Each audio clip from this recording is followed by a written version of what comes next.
ಭಯ ಆದಾಗ ಧೈರ್ಯ ಹೇಳುವ ನನ್ನೊಂದಿಗೆ ಗುರುನೂ ಇಲ್ಲ.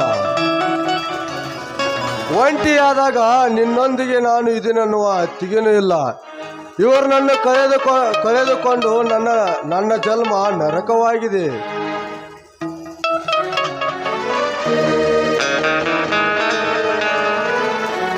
ತಮ್ಮ ಕ್ರಾಂತಿ ಈಗ ಬಂದೇನಪ್ಪ? ಹಾ, ನೇಗಿಲು ಹೊಡೆಯೋದು ಮುಗಿತೇನಪ್ಪ ಅಥವಾ ಇನ್ನೂ ಇದೆಯಾ? ಯಾಕಂದ್ರೆ ಮಳೆ ಬರುವ ಹಾಗೆ ಕಾಣ್ತಾ ಇದೆ ನೋಡು. ಈ ನೇಗಿಲಿನಿಂದ ಹೊಳ ಉಳುಮೆ ಮಾಡಿ ಹದ ಮಾಡಿ ಬೀಜ ಗೊಬ್ಬರ ಹಾಕಿದಾಗ ಮಾತ್ರ ಆ ಮಳೆ ರಾಜ ಬಂದು ಈ ಭೂಮಿಯನ್ನು ಸ್ಪರ್ಶಿಸಿದಾಗ ಈ ನಾಡೆಲ್ಲ ಹಸಿರಾಗಿ ಕಾಣುವುದಪ್ಪ.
ಅಣ್ಣ, ಹಗಲು ರಾತ್ರಿ ರೈತರು ದುಡಿದರು ಏನು ಪ್ರಯೋಜನವಿಲ್ಲ. ರೈತ ಹಗಲು ರಾತ್ರಿ ದುಡಿದರು, ಬೆವರು ಸುರಿಸಿ ದುಡಿದರು, ಅವನು ಬೆಳೆದ ಬೆಳೆಗೆ ಈ ದಲ್ಲಾಳಿಗಳು ಇದ್ದ ಹಾಗೆ ಕೊಡುತ್ತಿಲ್ಲ.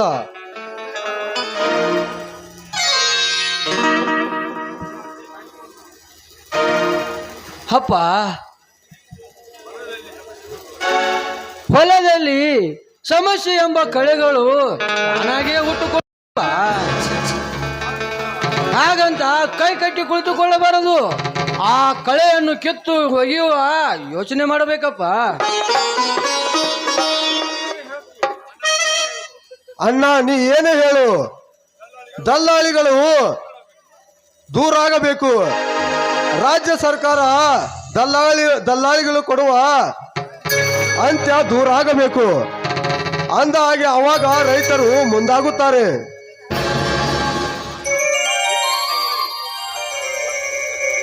ಅಂತವ್ರನ್ನು ಒದ್ದು ಬುದ್ಧಿ ಕಲಿಸುವುದೇ ನಮ್ಮ ರೈತರ ಗತ್ತು.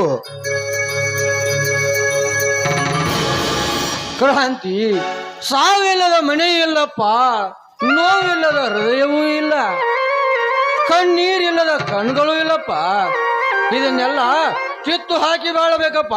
ಮೊದಲು ನಿನ್ನಲ್ಲಿರುವ ವಿಷ ಬೀಜವನ್ನು ಕಿತ್ತು ಹಾಕು. ಅಣ್ಣ, ಅದು ಎಂದು ಸಾಧ್ಯವಿಲ್ಲ ಅಣ್ಣ.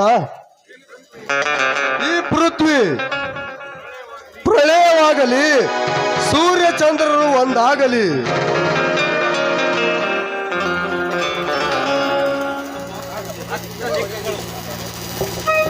ಅಷ್ಟು ದಿಕ್ಕುಗಳು ಒಂದಾಗಲಿ, ಪ್ರಗತಿಪರ ಬೆಟ್ಟಪ್ಪನ ಕ್ರಾಂತಿನೇ ಅಲ್ಲ. ಕ್ರಾಂತಿ ಬೇಡಪ್ಪ, ಹೋಗಬೇಡಪ್ಪ, ಹೋಗಬೇಡ.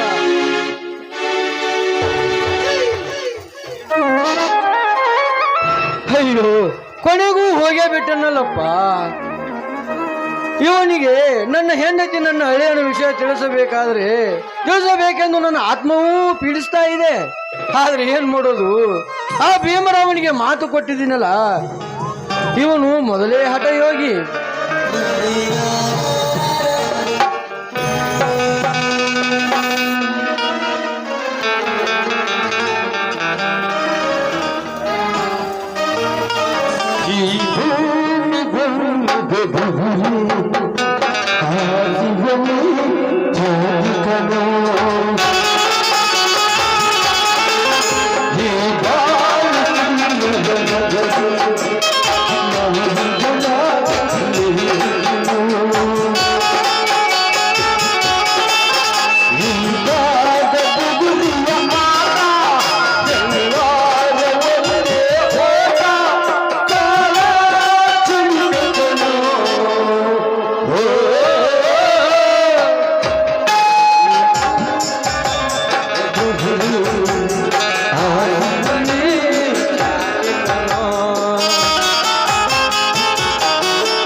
ನನ್ನನ್ನು ಎದುರು ಹಾಕಿಕೊಂಡು ಯಮಲೋಕಕ್ಕೆ ಹೋದೆ. ಶ್ರಾವಣಿ ನನ್ನ ಗರುಡರಾಜನ ಎದುರು ಹಾಕಿಕೊಂಡು ಸೀದ ಹರಣ ಮಾಡಿಕೊಂಡು ಸ್ವರ್ಗಕ್ಕೆ ಹೋದೆ. ಲೇ ಬೆಟ್ಟಪ್ಪ, ನಿನಗೆ ಎರವಾಗುವುದು ಎಲ್ಲವನ್ನ ಕಳೆದುಕೊಂಡ ಮೇಲೆ. ಯಾರು? ರುದ್ರಯ್ಯ, ನೀನೇಕೆ ನನ್ನ ಮನೆಗೆ ಬಂದೆ?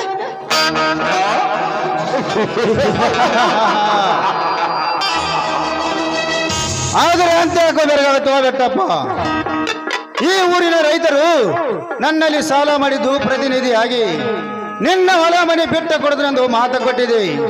ನೀನು ಕೊಟ್ಟ ಅವಧಿ ಮುಗಿದಿದೆ ಬೆಟ್ಟಪ್ಪ ಅವರೇ. ಕೊಟ್ಟ ಮಾತೆ?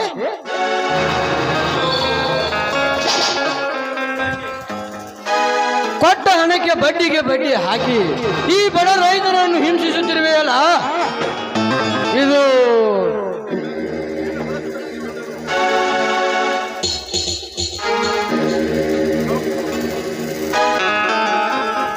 ತಪ್ಪು.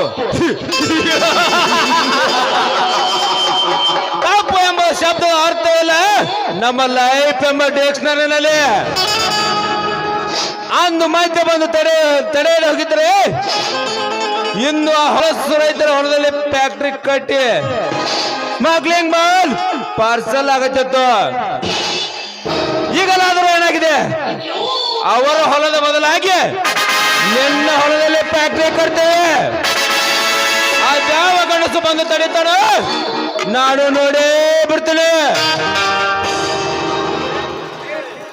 ಹೇ ಕ್ರೂರಿಗಳೇ, ನನ್ನನ್ನು ಬೇಕಾದರೂ ಹೊಡೆಯಿರಿ ಬಡೆಯಿರಿ, ಬೇಕಾದರೆ ನನ್ನ ಇಡೀ ಆಸ್ತಿ ಎಲ್ಲವನ್ನು ಬಿಟ್ಟು ಕೊಡ್ತೇನೆ.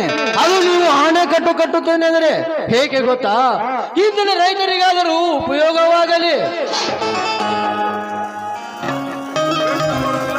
ಬಿಟ್ಟ ಕೊಡುವುದಿಲ್ಲ, ಇನ್ನು ಒಳ್ಳೆ ದಿನ ಆಯ್ತು. ಬೆಟ್ಟಪ್ಪ ಕೊಟ್ಟ ಮಾತಿನಂತೆ ನಡೆದುಕೊಳ್ಳಲಿಲ್ಲ.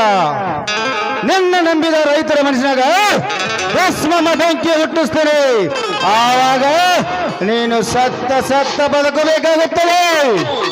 ಎಂದಿಗೂ ಸಾಧ್ಯವಿಲ್ಲ. ಕೊಟ್ಟ ಮಾತಿಗೆ ನನ್ನ ಆಸ್ತಿ ಎಲ್ಲವನ್ನೂ ಬಿಟ್ಟು ಕೊಡುತ್ತೇನೆ. ಹೌದು, ಇದು ಗಂಡು ಮಾತಂದ್ರ ಕೊಟ್ಟ ಮಾತಿನಂತೆ ಈ ಮನೆ ಬಿಟ್ಟು ಹೋಗುವೆಯೋ ಅಥವಾ ಹೋಗುತ್ತೇನೆ. ಹೋಗುವ ಮುನ್ನ ಒಂದು ಮಾತು ಹೇಳ್ತೀನಿ, ಚೆನ್ನಾಗಿ ನೆನಪಿನಲ್ಲಿಟ್ಕೊಳ್ಳಿ. ಈ ನನ್ನ ಹೊಲ ಬಡವರಿಗೆ ಆಶ್ರಯವಾದ ಹೊಲ. ಇದರಲ್ಲಿ ನಿಮ್ಮ ಕುತಂತ್ರದ ಬುದ್ಧಿ ಏನಾದರೂ ನೀವು ಓಡಿಸಿ ಘಾತುಕ ಕೆಲಸ ಮಾಡಿದ್ದೇ ಆದರೆ ಒಂದಿಲ್ಲ ಒಂದು ದಿನ ಸತ್ತರು ಮಣ್ಣಲ್ಲಿ ಮಣ್ಣಾಗಿದ್ದರು ಎದ್ದು ಬಂದು ನಿಮ್ಮ ಎದೆಗೆ ಓದುತ್ತೇನೆ. ಈ ಎಚ್ಚರ. ಎದೆಗೆ ಹೋದೆಯೋ ಮಗನೇ?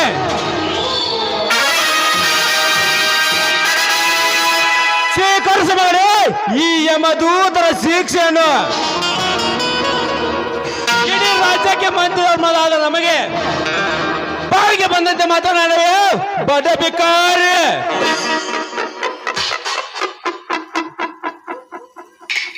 Good very good. ಈ ಕತ್ತೆಗೆ ಒಳ್ಳೆ ಶಿಕ್ಷೆಯನ್ನು ಕೊಟ್ಟೆ.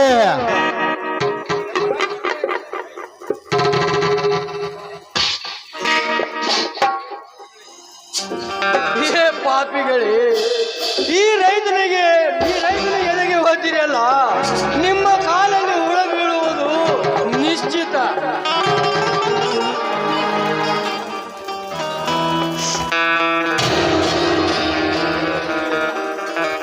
ನಿನಗೆ ಹೇಳಲು ಬಾಯಿ ಇಲ್ಲ, ಅವನಿಗೆ ಕೇಳಲು ಕಿವಿ ಇಲ್ಲ.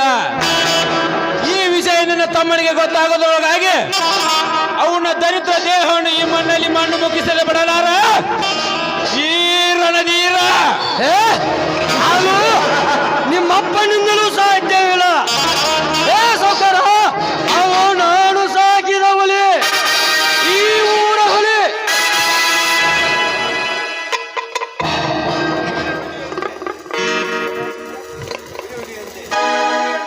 ಹುಲಿ ಹುಲಿ ಅಂತೆ ಅವನ ಹೆಸರು ಎತ್ತಬೇಡ ನಮ್ಮ ಎದುರಿಗೆ.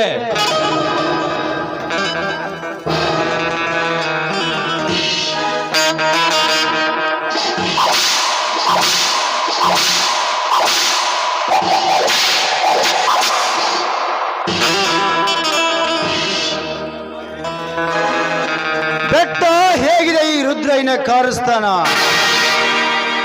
ನರಮಾನವರು ನರ ಹಂತ ಕತ್ತರಿಸು ನಾವು, ನಮಗೆ ಇದ್ರ ಜೊತೆ ಮಾತಾಡಲೇ ಕತ್ತೆ. ಅಯ್ಯೋ, ನನ್ನ ಕೈ, ನನ್ನ ಕಾಲು, ಹೋಗ್ತೀನಿರಪ್ಪ, ಹೋಗ್ತೀನಿ. ಆದ್ರೆ ಹೋಗುವ ಮುನ್ನ ನಿಮ್ಮಲ್ಲಿ ಒಂದು ಭಿಕ್ಷೆಯನ್ನು ಬಿಡ್ತೀನಪ್ಪ. ಭಿಕ್ಷೆ? ನಿನಗೇಕೆ ಬೇಕು ಭಿಕ್ಷೆ? ನೀ ಹುಟ್ಟ ಬಟ್ಟೆಯನ್ನು ಇಲ್ಲಿಂದ ಹೊರಟು ಹೋಗು. ಹೋಗುತ್ತೇನೆಪ್ಪ, ಹೋಗುತ್ತೇನೆ. ಆದರೆ ಹೋಗುವ ಮುನ್ನ ಈ ಒಂದು ವಸ್ತುವನ್ನು ತೆಗೆದುಕೊಂಡು ಹೋಗಲು ನನಗೆ ಅನುಮತಿ ಮಾಡಿಕೊಡಿ. ಇಲ್ಲ, ಅದನ್ನ ಭಿಕ್ಷೆ ಅಂತಾದರೂ ಹಾಕಿರಪ್ಪ, ಹಾಕಿರಿ. ಅದೆಂದಿಗೂ ಸಾಧ್ಯವಿಲ್ಲ. ಈ ಮನೆಯಿಂದ ಒಂದು ಸೂಜು ಮನೆಯಷ್ಟು ವಸ್ತು ತೆಗೆದುಕೊಂಡು ಹೋಗಲು ನಾವು ಬಿಡುವುದಿಲ್ಲ.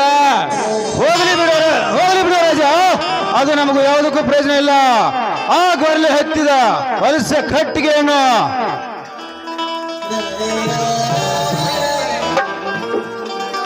ಹೃದಯ ನನ್ನನ್ನು ಹೊಡೀರಿ, ಆದರೆ ಈ ನೇಗಿಲಿಗೆ ಗೊರಲು ಹತ್ತುವ ಕಟ್ಟಿಗೆ ಎಂದು ಮಾತ್ರ ಮಾತನಾಡಬೇಡಪ್ಪ. ಅದರ ಮಹತ್ವ ನಿಮಗೇನೋ ಗೊತ್ತು. ಭಿಕ್ಷೆ ನಿನಗೇಕೋ ಬೇಕೋ ಭಿಕ್ಷೆ?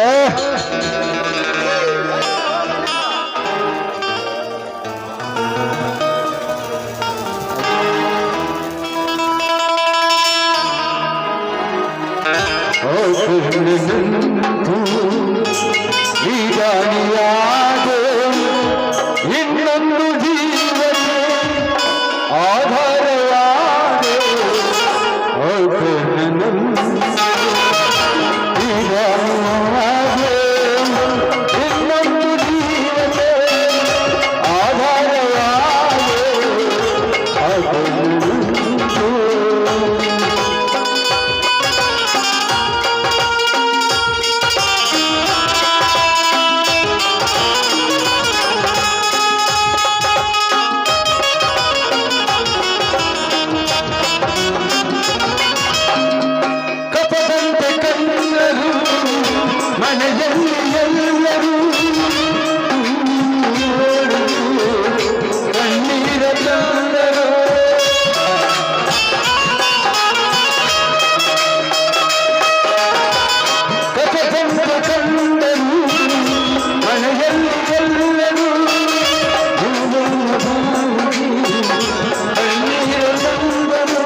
ಮುಂಚೆ ನಿನಗೊಂದು ಮಾತು ಹೇಳಿ ಹೋಗ್ತೀನಿ. ಇದನ್ನ ಕೊರಲೆ ಹತ್ತುವ ಕಟ್ಟಿಗೆ ಎಂದು ಹೇಳಿಯಲ್ಲ, ಇದೇ ತಾಯಿಯಿಂದ ಅಣ್ಣಾಗಿ ದುಡಿದು ಮುಂದೊಂದು ದಿನ ಈ ಆಸ್ತಿಗಿಂತ 10 ಪಟ್ಟು ಆಸ್ತಿಯನ್ನು ಗಳಿಸಿಕೊಂಡು ಬಂದು ನಿನ್ನ ಮುಂದೆ